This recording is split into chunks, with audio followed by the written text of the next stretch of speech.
Goeiedag kykers, dankie dat u weer saam kyk en ingeskakel is en kyk na ons program Godsdienst en die Koerante, waar ons kyk na die afgelope week of 2 se verskillende berigte wat godsdienstige sake behandel.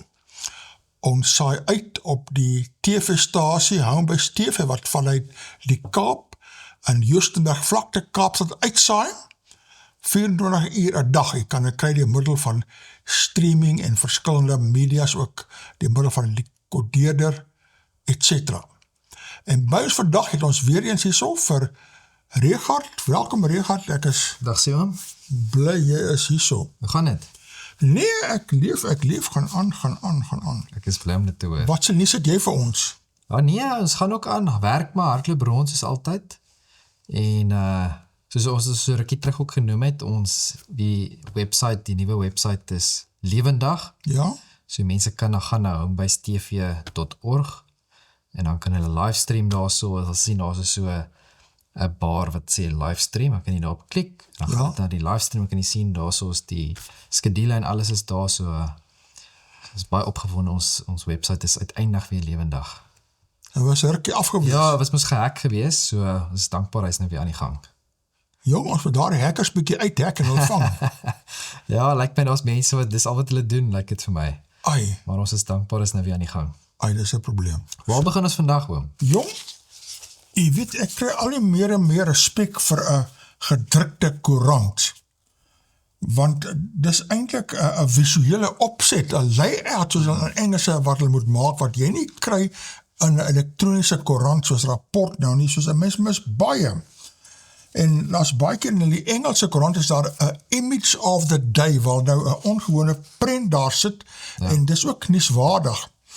En hierso is nou image of the day, en dit kom in die Cape Argus voor, en dis 'n vrou daar, en dit sê so, a Hindu woman carries offerings to celebrate the religious festival Galungan at the temple in Denpasar on Indonesia's Bali Island. Ja, en daar loop sy en sy hou hier so vast, so 'n houer, lyk maar daar binnein is 'n offerings, en nou gaan sy dit offer vir haar afgod. Sure. Soos hier is nou 'n afgodsoffer, wat sy nou daar vat in daardie houer. En ek weet nie, toe tref het my, terwyl ek nou hierdie lees, maar, jy weet, ons praat in die kerk ook van offerandes, dis ook 'n offer, Ja. maar is het, wat se offer is dit nou? Hulle praat van tiendes en offergawes, bring julle tiendes en offergawes. En nou, hulle het my altyd geleer, jy gee jou tiende, en daarna is jou offergawe wat jy gee, daar tiende kom eerste, want dit sê die Bybel moet jy gee, om die kerklike stelsel te onderhou daar, en al die dominees en predikante te betaal daar, en dan die offergawes is om die sendingwerk en die rest van die werk daar, offergawes.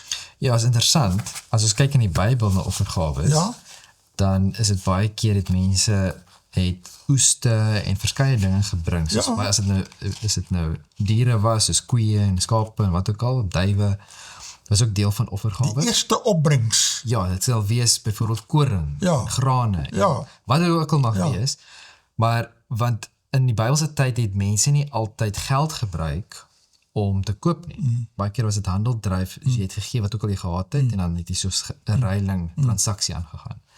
So die offergawes wat ons in die Bybel sien is baie keer dit, maar in vandag se lewe word ons nie betaal in grane, skape, duwe, verstaan, so ons word betaal wanneer ons 'n salaris kry, is dit in geldelike vorm, en dit is hoe ons offergawes weer na die Here te bring. Ja. Interessant, né?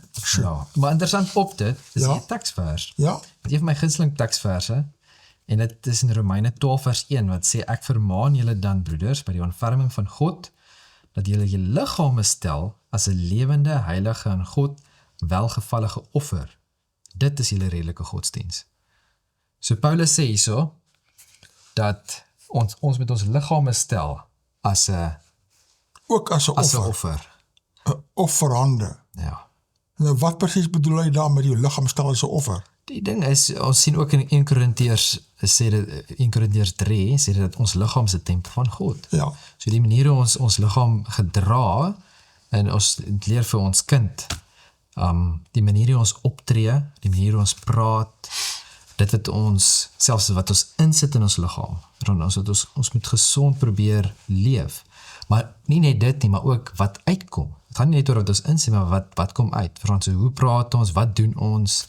Dit alles is 'n offer aan God. Want dit sê vir ons, hey, daai persoon is 'n Christen. Want baie keer dan kyk ons is in ons praat en sê byvoorbeeld die Bybel sê ons met God se naam nie eintlik gebruik nie. Dan sien ons in die 10 gebooie. Dit is nie net dat ons die fisies God se naam nie eintlik moet gebruik nie, maar dit is meer as dit. Dit is ook hoe ons onsself gedra. Want as ek sê ek's 'n Christen, maar ek tree nie op soos een nie, dan is dit om God se naam eintlik te gebruik. Nou ja, so kan mens meer en meer leer, né? Hier is nou een, ons praat nou van offer en ons praat nou van jy weet, afgode, die godsdienst en sovoorts. Hier is nou 'n prentjie waar ons nou letterlik afgode sien wat uit die berg uitgekap is oom. En dit sê hierso, tourists visit the Yanggang Grottoes in Datong, North China, Shaanxi Province. Daar sien ons 'n hele klompie mense wat daar so gaan. En ons sien hierdie beelde, maar ons het nie dieselfde, as ons kyk na die Christelike wêreld, sien ons nie dieselfde daar nie, né? Ons sien nie hierdie heilige plekke met beelde wat mense gaan om te aanbid nie. Die katholieke het dit tot 'n beperkte mate, protestante gelukkig glad nie. Nou, daardie is mensgemaakte afgode. Mensgemaak. Dit is nie van self daar En nie. ons het so 'n paar maande terug het ek mos daai stukkie gelees in Jesaja en in Psalm is dieselfde. Wat praat van julle vat mos 'n kappie boom af en maak of jy af God af en dan bid jy voor hom, maar dieselfde hout gebruik jy om vuur te maak en jy weet, en net dit wys net hoe dom is dit. Jy moet mos weet, as jy daar so 'n ding maak, dit is niks. Ja, dit is net 'n dooie... Dit is nie 'n ding om te aanbid nie. Maar dis hartseer, want die mense, daai mense weet nie van beter nie. So, en dit is ons werk om hulle te laat weet, né? Die evangelie tot hulle te bring, dat hulle kan ophou, afgode aanbid, en die ware God kan aanbid en nie meer afgode nie. Absoluut. Oi. Ek sien jy is vandag 'n bietjie meer minder koud aangetrek. Ja, het is 'n mooi dag vandag, né? Pragtige dag vandag, ja. Ons was eintlik buite opgeneem met Bram. Nou ja, volgende keer. Dink 'n bietjie daaroor. Ja, jong, hier's nou 'n berig en dit wys ons is nou net verby en deur die stormtydperk, maar ek wil amper sê die Kaap van storm, natuurlik. Ongelukkig was dit nie net die Kaap waar die storms getref het nie, maar die hele Wes-Kaap en die res van die land ook. En hulle sê so, Western Cape asked for aid after 9 billion rands storm damage. Tjie. Premier says there are incredibly difficult decisions aid as budget is rejigged. En dan wil jy die begroting, wat sê daar, Jippo en rejig daar so, om nou 'n bietjie geld uit te druk daar. Ja. Dit sê the Western government has estimated the cost of damage caused by severe weather that left the province in May at 9 billion rand. Soos laas maand se skade 9 biljoen rand. The province's agriculture sector suffered estimated damage of more than 5.2 billion, with wine and fruit farms flooded, and crops and livestock lost, and damage to infrastructure at just under 2 billion rands. A national disaster was declared after the torrential rains, intense cold, gale force winds and flooding which devastated communities. Dan is daar 'n blokkie so dit sê Winde, dis nou die Kaapse premier, warned that there will be future climate related disasters which will cost even more. Ek wonder amper hoe weet hy dit, natuurlijk die Bybel sê so, maar ek dink hy kyk maar net na die sikliese dinge van die storms, nee. Dit word erger en erger en erger met elke siklus. Wel, die Bybel waarsku daarteen. Definitief. En tyd gaan dit gebeur daar. Hier sien ons, hier's 'n paar prente hier waar ons kan sien die wêreld is onder die water oom. Ons sien hierso die Gamtoos rivier. Kyk daar, die huis is heeltemal onder die water nie reg bo sien ons ook daarso, dis in die Baviaans Kloof, né? Die ingangshek en waghuis aan die weste kant van die Baviaans Kloof natuurreservaat. Alles is weggespoel. So ek het 'n vriend wat hy sou een of ander fietsresies gaan ry het, so of soos 'n bergfiets toer of 'n ding. En hulle moes alles gekanselleer het, want die paaie bestaan nie meer waar hulle sou gery het. Die paaie is letterlik, was niks meer nie. Daar waar 'n pad was, is nou 'n rivier. So Ja, dit klink 'n bietjie oordoen, maar dis die dit is werklikheid. letterlik so, hulle letterlik die een persoon gesê, hulle weet nie eers as dit volgende jaar gaan gebeur nie, so erg is die skade. Ja. So ja nee, dit is nogals skrikwekkend. Jong, om nou oor te beweeg na 'n heel ander interessante onderwerp. Hierso is nou uitbeelding en dit sê so, Moretta Park oorweeg uittrede uit NG verband. Sterkste gemeente in NG Kerkfamilie oorweeg drastiese stap. Sure. En daar is 'n prent van die NG gemeente Moretta Park in Pretoria. En dit sê daar links daarso, na berig word oorweeg die Moretta Park gemeente met meer as 14.000 beleidende lidmate en meer as 5.000 looplidmate dan sterk om weens skriftuurlike verskille uit die NG verband te kry. Nou hierdie sê baie. Ja, dit is, ek wil sê, dis groot nuus, want dis 'n groot kerk en dis baie mense, né? Sure. En dan regs sê dit self sprake dat Moretta Park oorweeg om die oostelike synode te vra om in sy geheel uit die NG verband te bedank. 'n Besluit van hierdie omvang kan een van die grootste kerklike verskywings in die geskiedenis van die NG Kerk wees. En dan links wys dit daar 'n prentjie van die Moretta Park kerk vol gepak met mense, en dan noem het daar oorweging spruit voort uit skriftuurlike en leerstellige verskille. Ons het mos al 'n paar maande, afloop 'n paar jaar eintlik al bespreek, al die onskriftelike leerlinge wat die NG Kerk ingesluip het. Dan punt 2 so. Moretta Park is bekend as een van die grootste en invloedrykste gemeentes in die NG Kerk familie. En dan regs, daar sê dit, indien bevestig, kan dit verrykende gevolge hê vir die NG Kerk se eenheid, lidmaatskap en toekomstige bedeling. Dan het ons hierso 90% van Moretta lidmate stem teen NG Kerk. Ja. En hierbo sien ons 'n prentjie van Dominee Pretorius.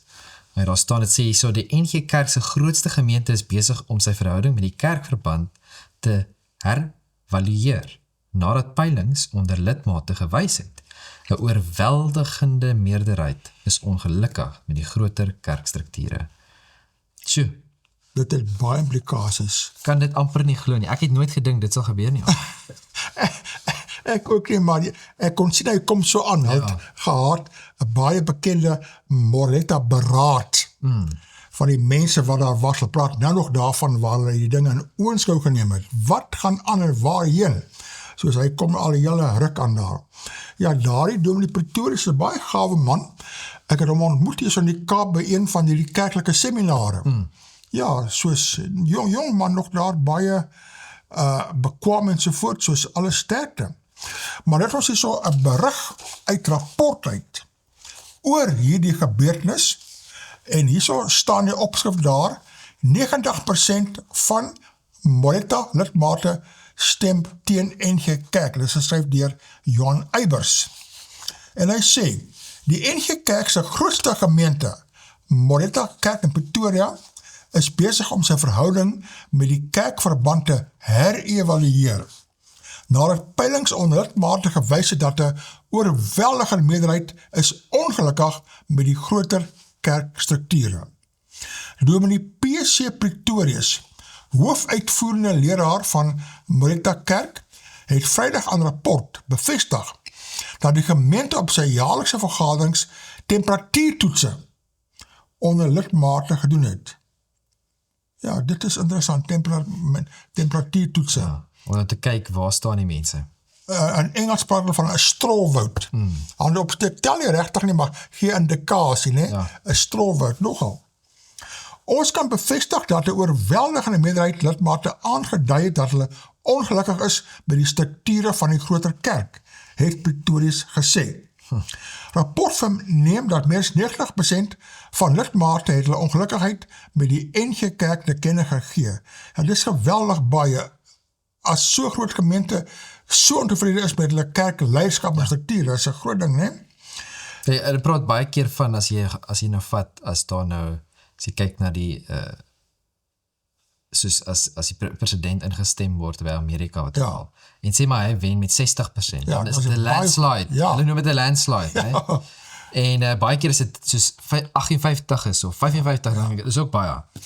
Hier 90% is geweldig. Dit is soos daar is nie eers vraagteken. Nee, glad nie. Ja, ai. Dan sê dit Pretorius beklemtoon dat dit nie 'n amptelike stemming was nie. Dit was egter peilings om die sentiment van die gemeente te toets, het hy gesê. Sy antwoorde volg nadat rapport by Moreletta Kerk navraag gedoen het oor bespiegeling dat die gemeente van die NG Kerk wil wegbreek. Pretorius het gesê die gemeente is nog besig met sy eie besluitnemingsproses. Dit het ons genoop om 'n interne proses van beraadslaging en besluitneming binne Moreletta Kerk te loods rakende ons assosiasie met die meerdere vergaderings van die NG Kerk, het Pretorius gesê. Volgens Pretorius is dit te vroeg om nou verdere besonderhede bekend te maak. Omdat hierdie formele proses nog nie afgehandel is nie, sou dit in hierdie stadium voortydig wees om op enige verdere besonderhede kommentaar te lewer. Ons eerste prioriteit is om die proses ordelik en deursigtig saam met ons lidmate te voltooi.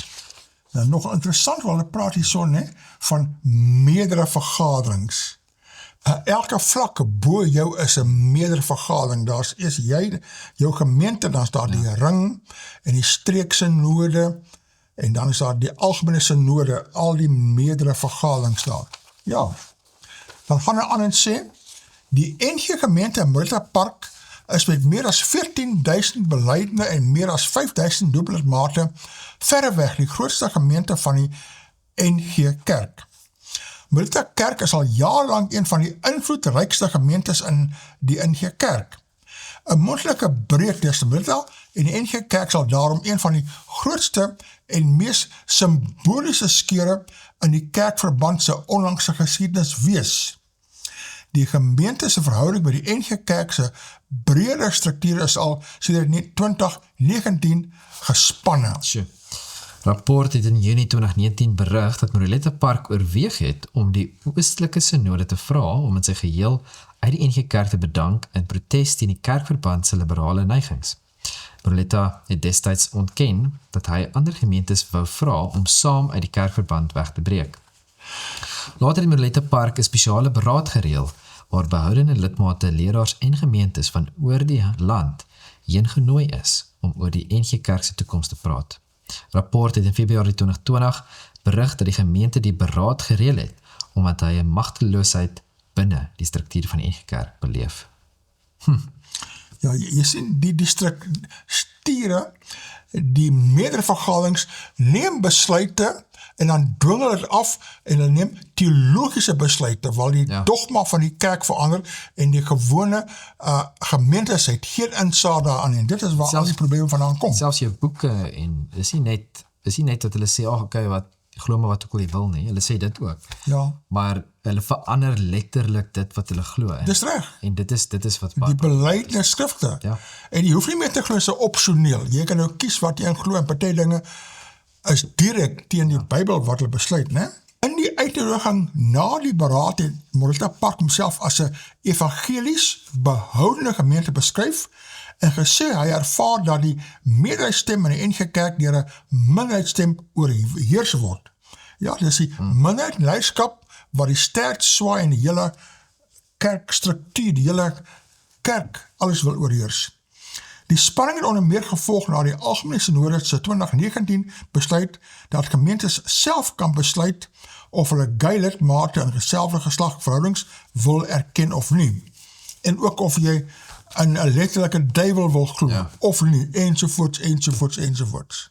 Ja, wel is baie interessant, ek is bly Moreletta Park as 'n gemeente staan op vir wat Hulle glo in die Bybel staan daar, en ek stem volkome met hulle saam, waarvoor hulle staan daar, dit is baie, baie belangrijk, en hulle moet ondersteun word daar. Definitief. Dan het ons nou so 'n tweede interessante berig, ook wat verskyn in 'n rapport, lyk my omtrent die enigste Afrikaanse verslae en nuusberigte oor kerklike sake is deesdae 'n rapport. Die ander moes almal toegemaak en die burger kan nie worry oor kerklike berigte nie. En hierdie is geskryf deur professor Johan Janse van Rensburg. En as hy skryf, moet die mens stop en stadig lees en luister, want hy dink mooi voor hy skryf hierso. En hy sê, Laurensa se program dring nie tot kern van kerke skulptuur. Nou hierdie Laurensa se program was 'n radioprogram gewees waar sy onderhoud gevoer het met verskillende, ek sê nou 'n radio of 'n ander TV-program was nie, maar waar sy onderhoud voer met verskillende kerkeleiers, veral van die NG en gereformeerde kerke en verskillende aspekte by hulle uitlig. En nou bring hierdie professor Johan bietjie opheldering en bring 'n perspektief wat nodig is daar.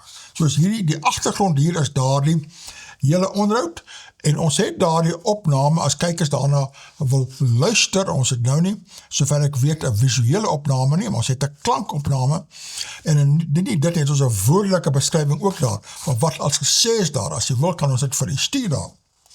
Nou skryf hy sê, Laurensa Eckhardt verdien waardering vir haar waardevolle TV-gesprekke om kritieke vrae met kennis te bespreek en moontlike oplossings bloot te lê.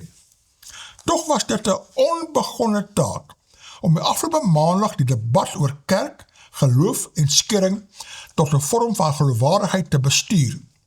Die menings in die program was noodwendig eensydig.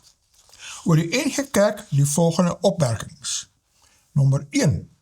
Die huidige oorsaak van skering in die kerk is nie deur die worsteling met apartheid veroorsaak nie. Dis ook nie deur die besluite oor selfgeslagverhoudinge of die Belhaar-belydenis veroorsaak nie. Dit alles en nog meer is simptome van 'n dieper, liggende, epistemologiese problematiek. Groot woorde daarin. Weliswaar staan skering teenoor eenheid, maar volgens Efesiërs 4 kan eenheid slegs bestaan waar waarheid van die evangelie gehandhaaf word. En daar is 'n baie belangrike punt. As jy nie die waarheid handhaaf nie, kan jy nie eintlik praat van eenheid nie, dan is daar verdeeldheid. Eenheid het 'n fondasie nodig, oom. Absoluut. En die fondasie is die waarheid. So as jy die waarheid uitgooi het, dan het jy ook nie eenheid nie. En die meerdere vergaderings verkrummel daardie waarheid, en hulle verkrummel die basis, hulle verkrummel die belydenisskrifte, en hulle verkrummel die Bybel self. Ja, as jy vat 'n besigheid vat, nee. Ja. 'n besigheid het sekere regulasies en riglyne waarvolgens hulle besigheid doen. Ja. En as ek inkom as 'n werknemer en ek volg dit nie, dan veroorsaak ek oneenheid. Ja. Nee? Daar gaan die manager of die baas of wie ook al gaan met my kom praat, die sê luister hierso, jy moet jou sake regmaak, Ja. anders jy weet, want ek saai oneenheid, want ek volg nie die riglyne. So wanneer ek die riglyne uitgooi, kan ek die eenheid hê, want dan doen almal maar wat ook al hulle wil doen. Ja. Dis nie eenheid nie. Nee. Efesiërs 4 bevestig Christus, die hoof van die kerk, sy verklaring dat hy sy kerk op die belydenis van Petrus sal bou, Matteus 16 vers 18. Hierdie belydenis gaan geheel en al op in die erkenning dat Christus die Here is. Dit is hy wat die skrif as die fondament van die waarheid gevestig het. In sy woorde, daar staan geskrywe, Lukas 4 vers 8, het hy die beginsel gevestig om met die skrifverwysing nader aan die waarheid te kom. Gereformeerde hermeneutiek het dit verder aangevul met die wetenskaplike aanname dat die skrif homself verklaar en dat skrif met skrif vergelyk moet word. En ons sien dit self in die Bybel. Ja. Die Bybel sê dit self. Ja. Hier lê egter die opsigtelike probleem. Die wyse waarop die algemene synode tans op die skrif interpreteer, openbaar die diep gewortelde beginsel van skering. Ter illustrasie is die relativering van die skrif en belydenis deur Dominee Jan Libbe in die program sommer maklik afgemaak met sy reeds bekende benadering dat die oorspronklike bronne hervertolk moet word. In my klag teen Dominee Libbe het die appelliggame hom op hierdie gronde onskuldig bevind. Moet dus daaruit aflei dat dit die amptelike standpunt van die kerk is. Wel, dis al hoe mense dit kan sien. Want as die kerk self en die leierskap van die kerk dan sê, nee, wat hy gesê het is fine, dan is dit baie problematies, want hy sê, hy het ons gesê ook dat, weet, Abraham het nooit vir Jesus geken nie, verstaan? Ja. So, Ja, nee jong, as die leierskap nie hou by die basiese dogma en beginsels nie, dan het jy 'n probleem. Dan gaan aan. Die NG Kerk se skrifbeskouing rus ingevolge synode besluit op die beginsel van diversiteit. Elkeen in die kerk kan die skrif vertolk soos hy wil. Dan in aanhalingstekens, solank ons mekaar net vashou, aanhalingstekens. Nou, dit is nie 'n skriftuurlike beginsel daarin nie. Niks met vashou nie, solank daar liefde is. Liefde bedek nie alle sondes nie, sogenaamd, nee. Die onafwendbare gevolg is die onmoontlike ruimhuis met sy baie kamers, ja. Okay, daar's 'n ruimhuis en ook 'n onmoontlike ruimhuis met sy baie kamers wat onrealisties is. Om dan nog op eenheid en waarheid te roem, klink byna lasterlik. Hierdie beginsel van diversiteit het volledig uit die postmoderne filosofie van relativisme gegroei. Verskeie teoloë het al verklaar dat die postmodernisme ons moet help om die skrif te vertolk. Eina, hier kom probleme, né? Dit is presies wat Dominee Libbe bedoel het, toe hy verwys het na die wetenskap van sielkunde, sosiologie en ander wat ons in die interpretasie van die skrif moet bystaan. So benadering die skrif is egter 'n klassieke voorbeeld van, in aanhalingstekens, natuurlike teologie, wat jare gelede deur gesiene teoloë soos Karl Barth, Willie Jonker en Johan Heinz afgewys is. In 'n onlangse saak in die Kaapse Hooggeregshof het die regter die NG Kerk gestrem, omdat sy verantwoordigers hulle nie by die kerk se grondwetlike bepalings gehou het nie. Gevolglik die kerk die saak teen Dominee Marius Coetzee verloor. Dit is al jare dat ek hierdie regspunt beklemtoon. Die kerk se belydenis grondslag word uitdruklik in artikel 1 van die kerkorde uitgespel. Die skrif en die gereformeerde belydenisskrifte bepaal die belydenis en regering van die kerk deur Christus. Hierdie spesifieke interpretasie van die skrif is deur besluite van die algemene synode male sonder taal oortree. Duidelike uitsprake uit die skrif word so kordaat herinterpreteer dat dit presies teenoorgestelde betekenis verkry. So, byvoorbeeld het Dominee Libbe in 'n radio-onderhoud verklaar dat Jesus nie die kerk gestig het nie, terwyl skrif en belydenis die teendeel sê. Dis wat jy moes dan nou daar gesê. Ja, skrikwekkend hoor. Ja. So benadering is 'n grove miskenning van die gesag van die skrif. Dit is jammer dat deelnemers in die soeke na redes vir die skering na algemeenhede gegryp het. Kerkskering in die NG Kerk word tans veroorsaak omdat die kerk met besluite van die algemene synode nie die belydenisgrondslag van artikel 1 van die kerkorde gehandhaaf het nie. Absolute waarheid is daadwerklik tot gerelieveerde kontekstualiteit verteken. Die gesindheid van die belydenisskrifte, ons glo almal, is verander na elkeen kan self besluit. Dit is skrikwekkend. Die universele beginsel van die skrif en reformatie is tot 'n veelheid van individuele narratiewe verander. Die skrif as woord van God is tot mensewoorde oor God omgebuig. Is dit 'n wonder dat die kerkskering met spoed voortbeer? Baie goed geskryf en hy al geweldige belangrike punte aan. Ja, hierdie Want, professor Johan, ek het hom ook ontmoet by van die seminarie in die Kaap, baie pragtige mens daar, nie, hy het baie goeie woord gebruik, nie, jy het die woord van God tot mense woorde ombuig, ja. Jy buig daar so. Want dit is 'n goeie boek. Ja. Nee, ek het eendag 'n gesprek gehad met 'n teologie student, Ja. waar hy dieselfde, want hy het by Stellenbosch studeer, en is interessant, hy was eers by 'n ander universiteit waar hy geswat het, teologie, en toe skuif hy na Stellenbosch toe, en hy was nie daar vir 6 maande nie, toe verander hy net so.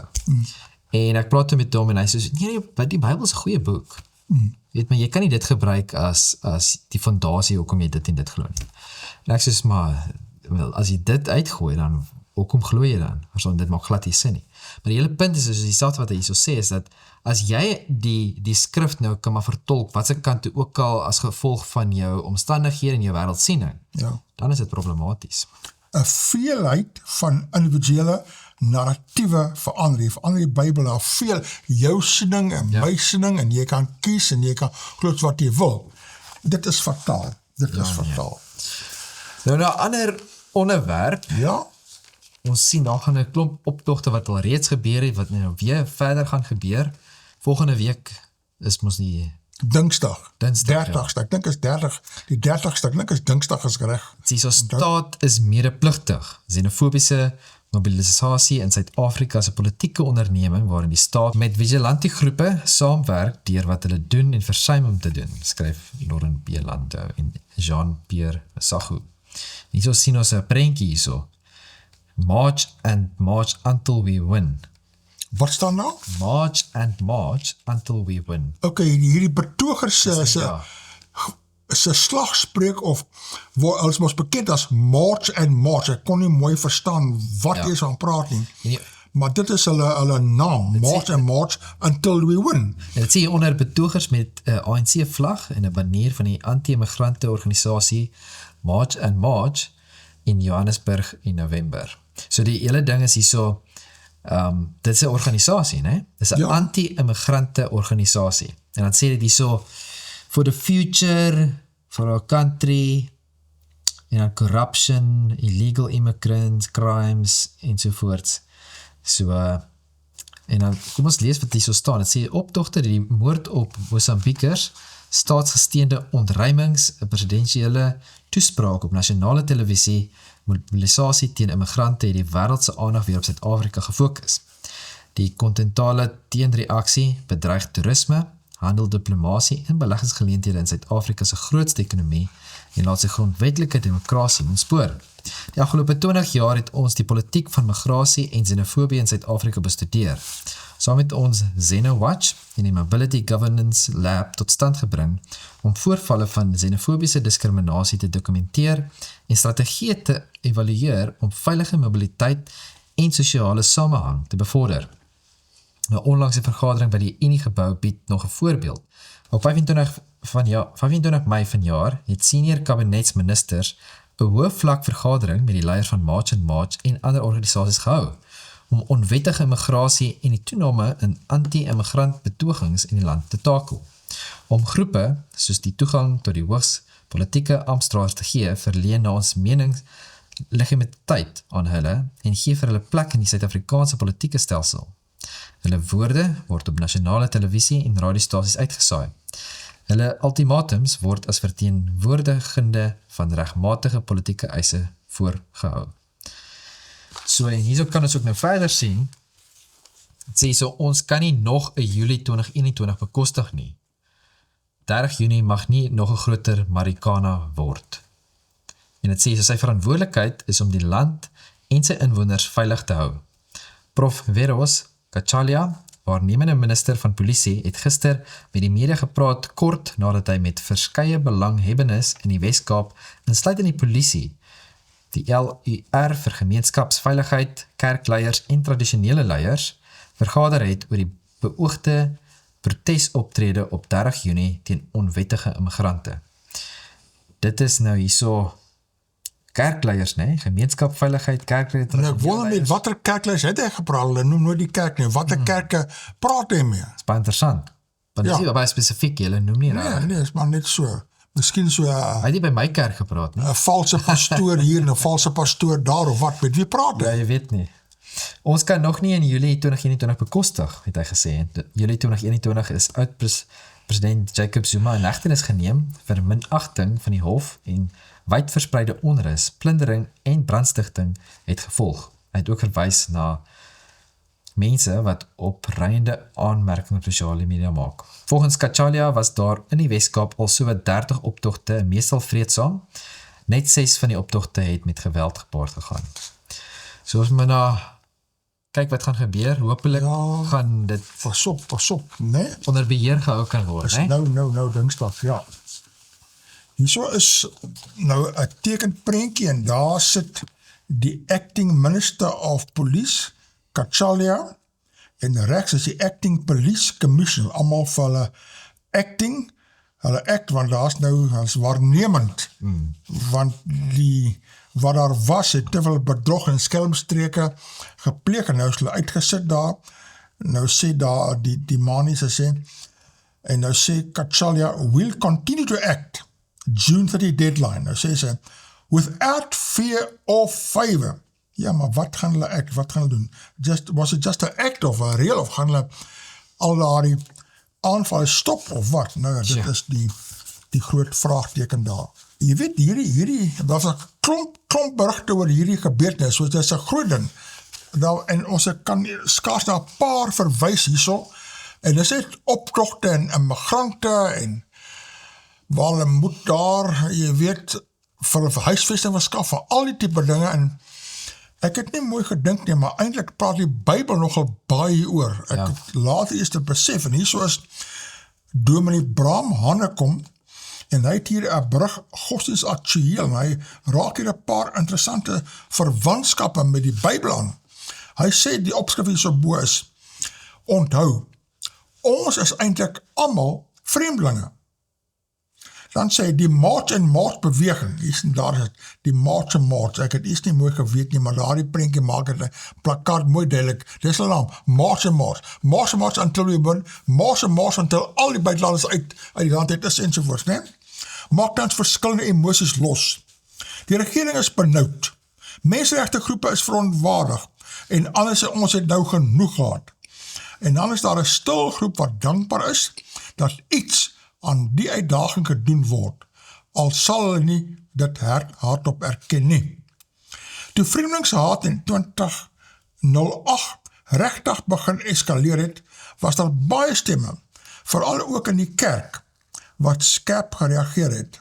Ek weet nie of ek my dit verbeel nie, maar dit voel vir my of dit nou stiller is. Immigrante en vlugtelinge is deel van die Bybelse verhaal. Ja, dit is 'n interessante ding, nie? Immigrante en vlugtelinge, reg deur die Bybel. Dis die verhaal van Abraham wat sy familie en land verlaat en op reis gaan na die plek wat God hom sou wys. So ook van Jakob en sy familie wat na Egipte sou gaan om die droogte en die hongersnood te ontkom. Jare later sou Israel na Palestina terugkeer. Jare later sou Israel na Palestina terugkeer. Maar praat die Bybel ergens van Palestina? Ek het nog nooit in die Bybel gelees van Palestina nie, hoor. Ja, die woord kom nie daarin voor nie. Nou wonder ek, wat probeer hy sê? Is hy nou 'n pro-Palestina ondersteuner of wat? Hoekom bring hy Palestina in? Ek weet nie. Nou ja, Maar dit staan net in die Bybel nie. dit is nie in die Bybel, dit is nie 'n woord van die Bybel voorkom nie. Ek gaan opcheck en kyk in die Bybel konkordansie, is dit ook glad nie daar nie. Dit is die verhaal van Josef en Maria, wat na Christus sy geboorte vir Herodes vlug. Exodus, Leviticus en Deuteronomium vermaan die volk op 'n bepaalde menswaardige wyse met vreemdelinge om te gaan, omdat hulle self ook eens vreemdelinge was. En dit is baie mooi dat die Bybel aanmanings gee oor hoe jy die vreemdelinge by jou moet behandel, ne? In Suid-Afrika het ons die Franse hugenote ontvang. Ja. En as hulle nie die Franse hugenote ontvang het nie, het ek nie nou hier gesit nie. Want ek is 'n direkte afstammeling van die Franse hugenote, en my ma was 'n Rousseau. En jy kan nie meer Frans wees as 'n Rousseau nie. Die uitlander vraagstuk teen die einde van die vorige eeu het groot spanning veroorsaak. Duisende uitlanders, meestal Britte, het na die ontdekking van goud na die Suid-Afrikaanse Republiek gestroom. Hulle sou groot belastings betaal, maar het geen stemreg geniet nie. Die rede was eenvoudig. Paul Kruger was bang dat hulle groeiende getalle later die selfverklaarde republiek tot 'n val sou bring. Maar hoe moet gelowiges die saak hanteer? Dit is 'n baie geldige vraag. Hoe moet gelowiges alles hanteer? Aan die een kant is daar die duidelike Bybelse opdrag van selfopofferende naastenliefde en gastvryheid. Aan die ander kant is daar 'n groeiende, komplekse konteks. En dan sluit hy af hierso, reg en orde behoort ten alle tye gerespekteer te word, ook deur buitelanders en hulle wat buitelanders in diens neem. Terselfdertyd verander jou perspektief gewoonlik wanneer jy mense regtig leer ken. Die reg kan ons net finaal help as die regte verhouding tussen mense groei. Buitelanders is vir baie tans 'n bedreiging. Die vraag is, ken ons hulle regtig? Dr. Hanekom is 'n voormalige direkteur van die Sentrum vir Publieke Getuienis. So, baie interessante en belangrike punte wat hy aangehaal het, en ek is bly het afgeëindig wat hy afgeëindig het, want die land, daar is landswette. Ja. Dit moet gevolg word. Ja. En dit is ook anderste wat het, ons leef in 'n ander tyd, as wat in die Bybelse tyd is, want daar, jy kan nou vlieg. Daar's busse wat ry, daar's karre wat ry. So die manier om van een land na 'n ander land toe gaan is nou baie maklik, as wat dit was 1000, 2000 jaar terug. Daai tyd was dit baie moeiliker geweest om net om op, jy weet, jou goed te pak en te skuif. So, omdat dit nou soveel makliker is dit baie makliker vir mense net om te beweeg. En op massiewe Massas, jy weet, dit is nie net van Ja. 20, 30 mense, jy weet, dit praat van duisende mense. Ja, 20.000 of Ja. selfs miljoene. Selfs Ja. miljoene in Amerika, het ons gesien, hulle praat van soos 10 miljoen mense wat net oor die grens gegaan het. So dit kan problematies wees. Dit beteken nie dat jy moet hulle op 'n slegte manier hanteer nie, maar dit moet ook ordelik en volgens die wet gehanteer word. So dit is 'n moeilike saak, maar aan die ander kant is dit ook, dink ek ook, die baie van hierdie mense wat in die optogte is, en ons gaan nou sien in die volgende berig ook, dat in my persoonlike opinie, dink ek ook, hulle probeer maar net die skuld op iemand te pak. En ek dink hulle gebruik dit maar net as 'n verskoning. Ja. Want daar's 'n probleem, en hulle, kom hierdie, dit is die oorsaak van die probleem. Maar dit is eintlik die oorsaak van hulle probleem. En jy sien nou hierso, call for calm ahead of protests. As the country braces for planned anti-immigration protest on June 30th, foreign nationals, community leaders, faith-based organizations and law enforcement agencies in Cape Town are appealing for calm. In parts of Bellville, Mitchells Plain and central Cape Town, the impact can already be felt and seen, with businesses impacted as hubs reassemble, ghost towns and bus stations are filled with those preparing to leave the country. This week, more than 300 foreign nationals gathered at the Mitchells Plain police station to meet with SAPS. Management formulated a plan for action and preparation should there be unrest. So hulle probeer maar voor te berei, want dit kan lelik word. Ja. Respond Network said it was working alongside the Zimbabwean Consulate and Department of Home Affairs as hundreds of Zimbabwean men and women and children have been queuing, sleeping and waiting to be processed and repatriated. For Fatima, a Somali national who has lived in South Africa for 22 years, the uncertainty has been deeply unsettling. My children and I were living in fear, she said. I have 5 children and they were all born in South Africa. After I explained what was happening, my children said, Mama, you are a foreigner, but we are not. We are South African. So, dis maar 'n groot uitdaging vir my.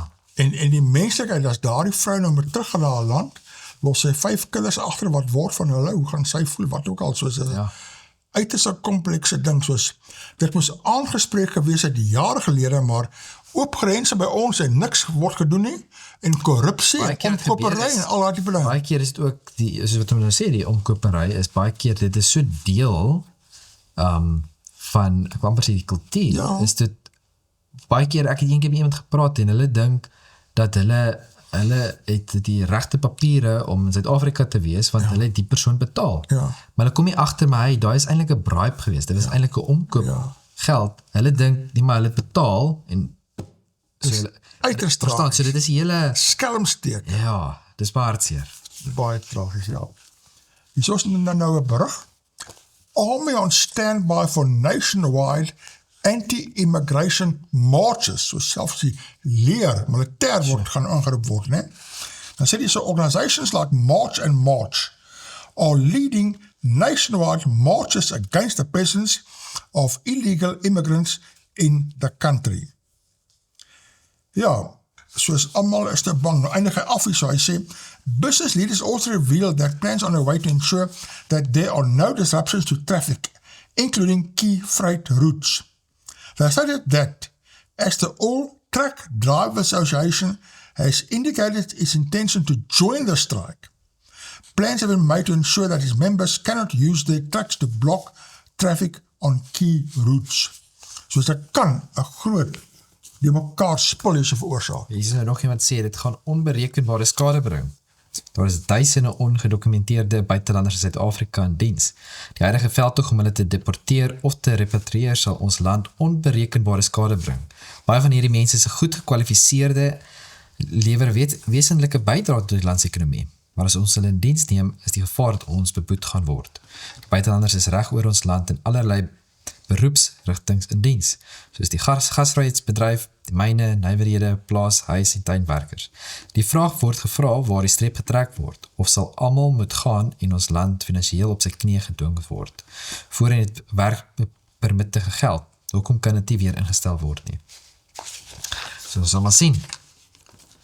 En dan sien ons hierso, outright over 600 million budget for protest security. 600 miljoen rand, wat hulle wil gebruik vir sekuriteit vir al hierdie optogte. Dit is skrikwekkend.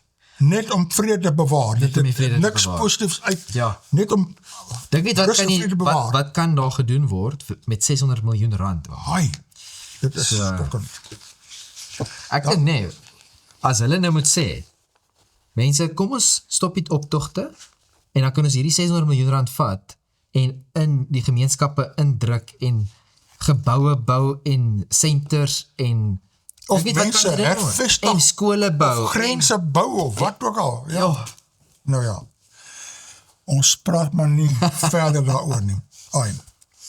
Dan sien so 'n interessante artikel deur Jana Luther onder die seksie woordewisseling, en sy sê, vreemdeling in jou poorte kan 'n vriend word. Vreemdeling in jou poorte. Daar is mos 'n Dit kom in die 10 gebooie uit.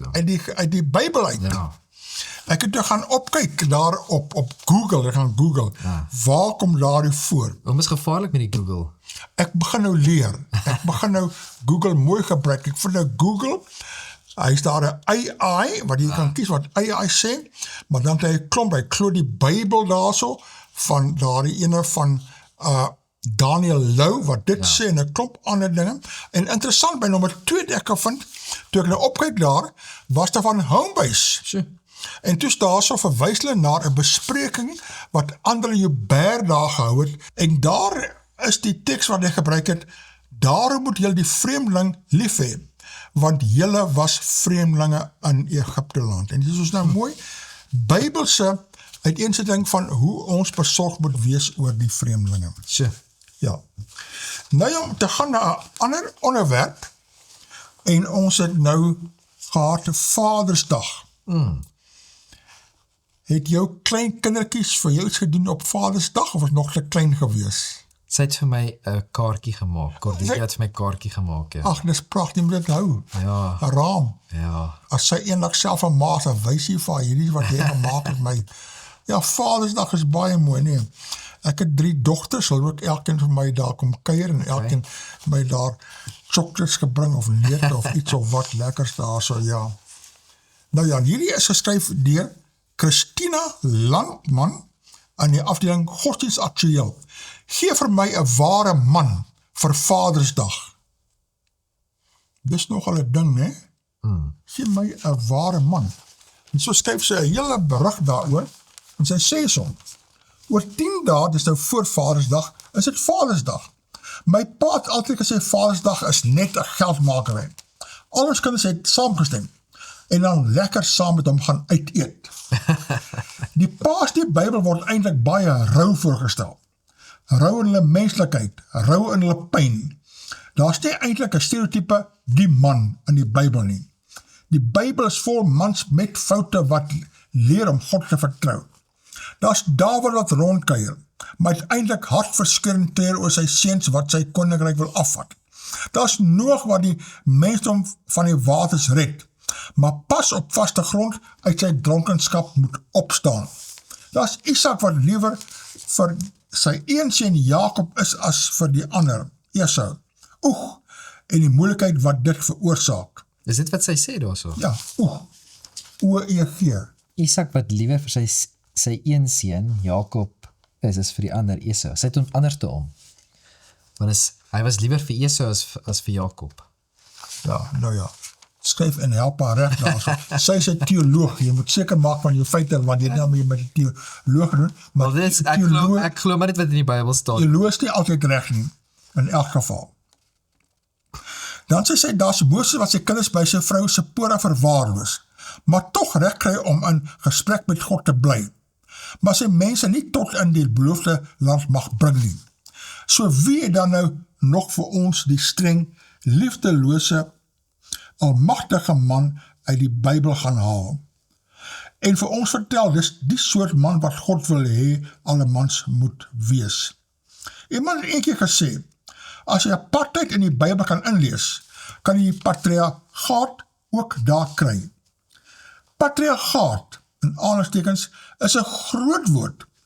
Dit beteken die man is baas van die huis en kan streng wees watter kant toe hy wil. Hy huil nie en hy wys nie liefde nie. Sy hand slaan 'n bars. Nou ja. Maar ons het nou net gesien 'n liefdelose, baasspelerige man is nie die man van die Bybel nie. Hoekom is Afrikaanse mans dan so? Of is hulle nie? Ek wend my na Marie Uys se nuwe boek Afrikaner man, vasgevang tussen onthou en herontdek. Daar is nou honderde Afrikaner manse stemme geluister om die boek te skryf. Ek lees in daardie boek ten minste 2 mooi goed. Die eerste is 81% van die Afrikaner mans het nog hulle geloof behou. En dan tweedens, 3/4 van die mans wat ondervra is, wil nog Afrikaners wees en so genoem word. Maar hier kom nou nog die tweede mooi ding. Al die mans is nie dieselfde nie. Daar is nie meer 'n typiese Afrikaner man nie. Dit is nou 'n present vir Vadersdag. Die nuus dat alle mans in die Bybel nie dieselfde is nie. En alle Afrikaner mans is ook nie dieselfde nie. Nou ja. Ek het so 'n paar punte, ek dink wat sy moet 'n bietjie die Ou Testament weer gaan lees. Ek weet sy's 'n teoloog, maar sy het 'n paar punte mis daarso met Isak en Jakob en Esau en ook met Moses. Ek weet nie hoe sy daai inlees nie. En met patriargale mans het sy ook 'n probleem mee. Ai. Nou hier is 'n interessante een. Dis nou 'n antwoord op hierdie brief. 'n patriargale man vir Dominee Landman asseblief. En dit is geskryf deur Dr. Bernard Fieker. Christina Landman skryf in Godsdienst Aktueel, gee vir my 'n ware man vir Vadersdag.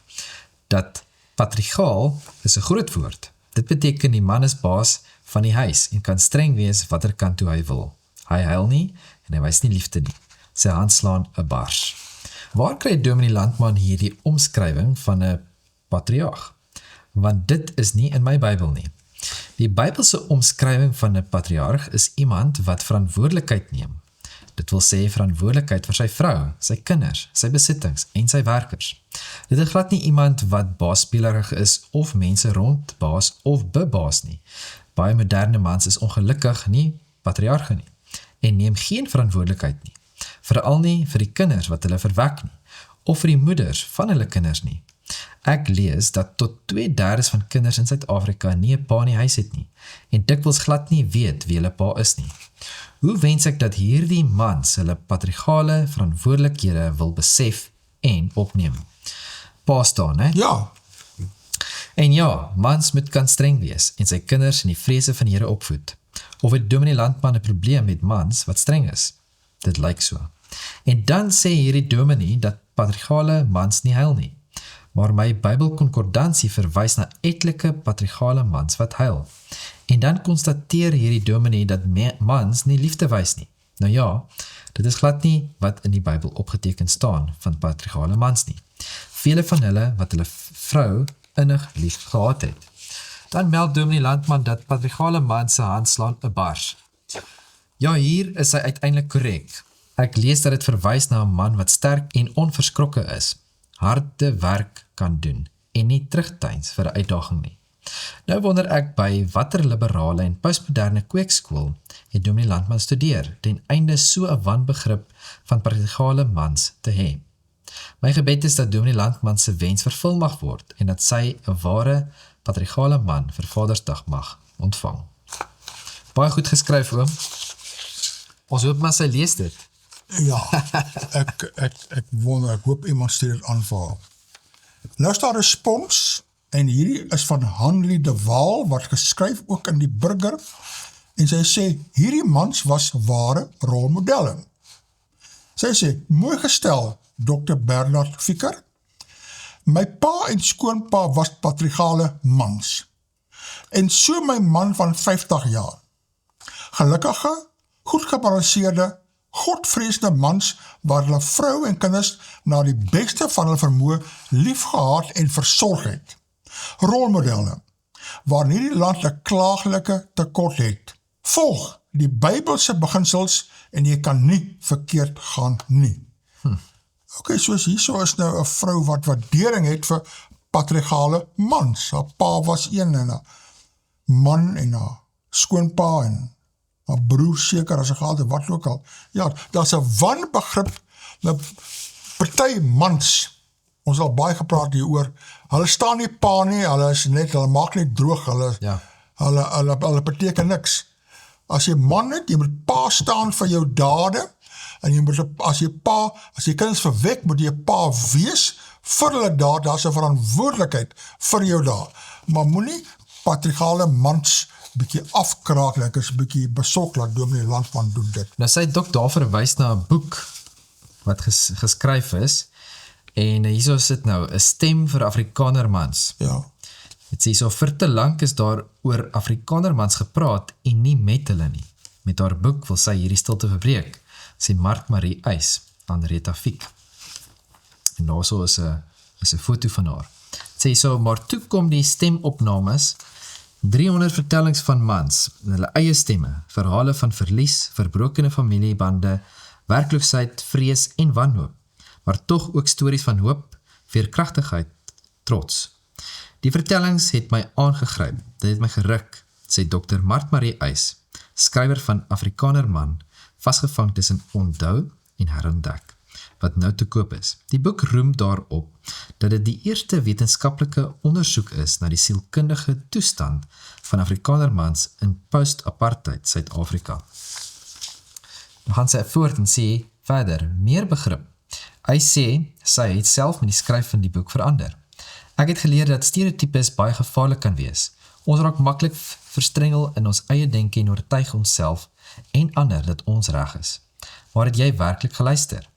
Dis om te sê, wag 'n bietjie, hoor net eers mooi voordat jy oordeel vel. Sy sê, kyk nou met heel ander oë na die geslag mans en is baie meer simpatiek en minder ongeduldig. Selfs teenoor haar pa, wat in 2019 oorlede is, Johan Wingard was 83. En dan het die gedeelte wat sê, hoekom tree pa so op? Wat was die storie met oupa?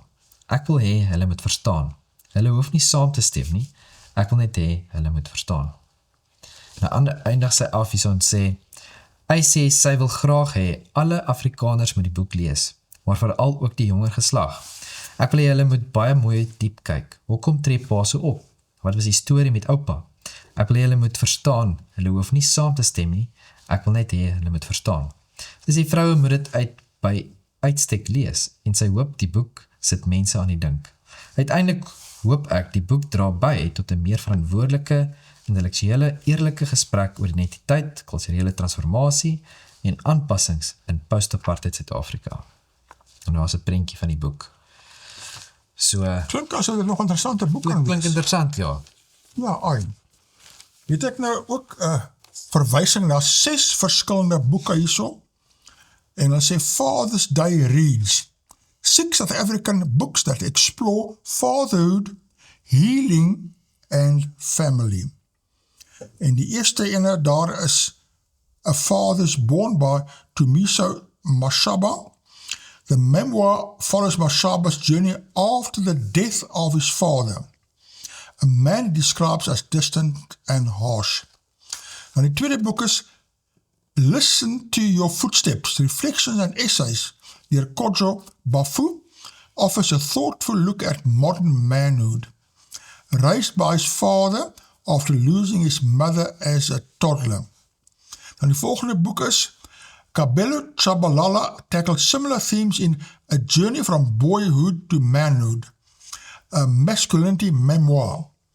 Growing up without a father in rural Limpopo shaped much of his early life. Dan die volgende boek, Patrick Neo Mabiletsa, continues the conversation in Chronicles of a Fatherless Husband. Hy is nou 'n eggenoot, maar hy het self nie pa gehad nie, né? Drawing on his own experiences, he explores how growing up without a father can affect relationships, marriage and parenting. Dan, in Growing Up Without a Father, Dr. Charlie Peterson combines autobiography with social commentary. Ja, so daar is 'n hele paar boeke. Nou, die Vadersdag is verby. Ek hoop elkeen het 'n goeie Vadersdag gehad. Ons sien uit na die volgende Vadersdag hierso saam. Kyk wel op die tyd. Tyd is alweer verby. Tot ziens, agterkykers. Ons sien die volgende week weer.